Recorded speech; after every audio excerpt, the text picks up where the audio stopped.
याच्यामध्ये आपण जे SIT मार्फतीने या ठिकाणी 2 गुन्ह्याचे जे गुन्हे दाखल झालेले आहेत सदर आणि सायबर पोलीस स्टेशनला, त्याच्या अंतर्गत आत्तापर्यंत आपण 15 लोकांना अटक करण्यात आली आहे। सध्या आमच्याकडे जे तत्कालीन शिक्षणाधिकारी चिंतामणी वंजारी होते यांनाही आम्ही अटक करून 29 पर्यंत त्यांना कोर्टाने PCR रिमांड दिलेला आहे। त्यानंतर आम्ही काल वैशाली जमादार यांनाही जे डेप्युटी डायरेक्टर एज्युकेशन औरंगाबाद आहेत यांनाही काल आम्ही ट्रान्झिट वॉरंट घेऊन या ठिकाणी अटक करण्यात आलेली आहे। त्यांनाही आज कोर्टामध्ये प्रोड्यूस करू आणि त्यांच्या संबंधित जो काय त्यांचा निष्पन्न रोल त्या ठिकाणी झालेला आहे त्याच्या अनुषंगाने आम्ही पुढील तपास करू। सर, वैशाली आमदार तुम्हाला प्रतिसाद देत नव्हता, तुम्ही अनेक वेळा त्यांना नोटिसेस बजावल्या होत्या अशी देखील माहिती आहे, त्यामुळे तिकडे जाऊन त्यांना अटक करावी। त्याच्यामध्ये आम्ही जो सदर पोलीस स्टेशनला गुन्हा दाखल आहे त्याच्या अनुषंगाने आम्ही त्यांना हजर राहण्यासंबंध नोटीस बजावली होती। त्यांनी त्या ठिकाणी एक कारण कळवलं होतं की सध्या मला येता येणार नाही आहे।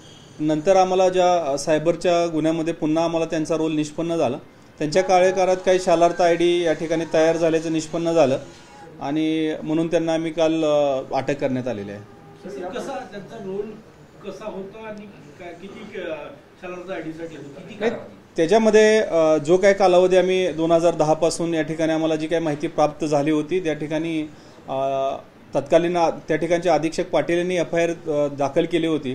त्यांच्या स्क्रुटिनी समितीपुढे हे निष्पन्न झालं होते की जे काही 1111 प्रस्ताव त्या ठिकाणी प्राप्त म्हणजे नियुक्त शालार्थ ID देण्यात आलेल्या होत्या त्यापैकी फक्त 350च्या आसपास प्रकरणं त्यांच्याकडे प्राप्त होती। इतर प्रकरणं प्राप्त न होता सुद्धा त्यांनी त्या ठिकाणी त्या ऑफिसकडून शालार्थ ID इश्यू झालेल्या होत्या। त्याच्या अनुषंगाने काही शालार्थ ID जे आम्ही आतापर्यंत 3 तत्कालीन डेप्युटी डायरेक्टर या ठिकाणी अटक केलेले आहेत त्याच्यामध्ये प्रत्येकाचा रोल त्या ठिकाणी निष्पन्न आम्हाला दिसून आला आणि त्या ठिकाणी त्याचबरोबर जे काही तत्कालीन माध्यमिक अधिकारी सुद्धा त्यासोबत होते त्यांचाही रोल या ठिकाणी निष्पन्न होत आहे। त्याच्या अनुषंगाने आम्ही त्या ठिकाणी चौकशी करत आहोत। सर, या प्रकरणामध्ये सतीश मुंडे जे निवृत्त शिक्षण उपसंचालक होते त्यांना देखील आपण अटक करण्याचा प्रयत्न केला, मात्र ते फरार असल्याची माहिती आहे, काय तथ्य आहे? त्यासंबंधी त्यांचाही रोल या ठिकाणी निष्पन्न होत आहेत आणि त्याच्या अनुषंगाने आम्ही त्यांचाही शोध घेत आहोत। त्या ठिकाणी लवकरच योग्य ती कारवाई केली जाईल।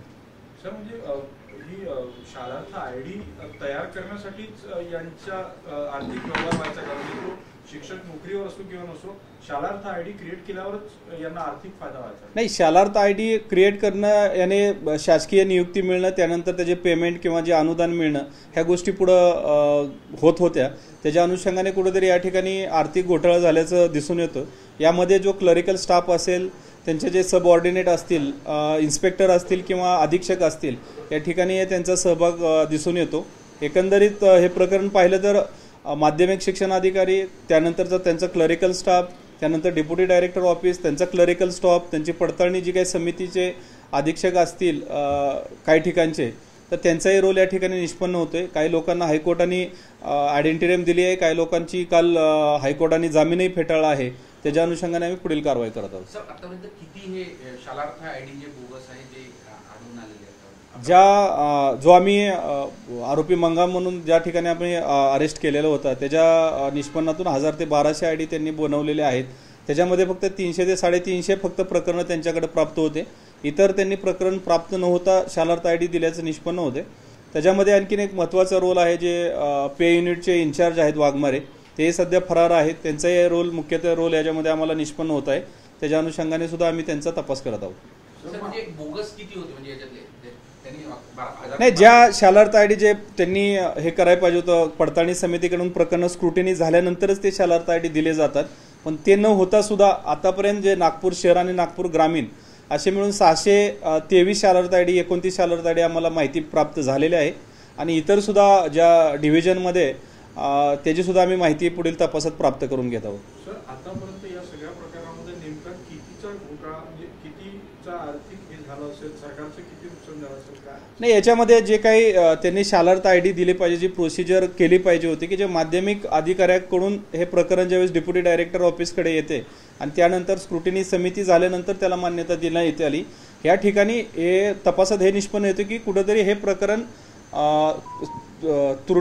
जे स्क्रुटिनी समितीकडे न जाता डायरेक्ट त्यांना शालार्थ ID दिले गेले असं प्राथमिकदृष्ट्या दिसून येतं। तसंच जर एखाद्या ठिकाणी जर 200 शिक्षक त्यांची नियुक्ती झाली मे महिन्यामध्ये आणि त्यानंतर जूनमध्ये किती शिक्षक वाढले ह्याचं जे माध्यमिक शिक्षणाधिकाऱ्यांनी इन्स्पेक्शन किंवा जो त्यांचं जे निरीक्षण असू द्या किंवा त्यांचं सुपरविजन असणं गरजेचं होतं, त्या ठिकाणी सुद्धा या माध्यमिक शिक्षण अधिकाऱ्यांनी कुठेतरी दुर्लक्ष केल्याचं दिसून आलेलं आहे आणि त्यामध्ये त्यांचा सहभाग दिसून येतो.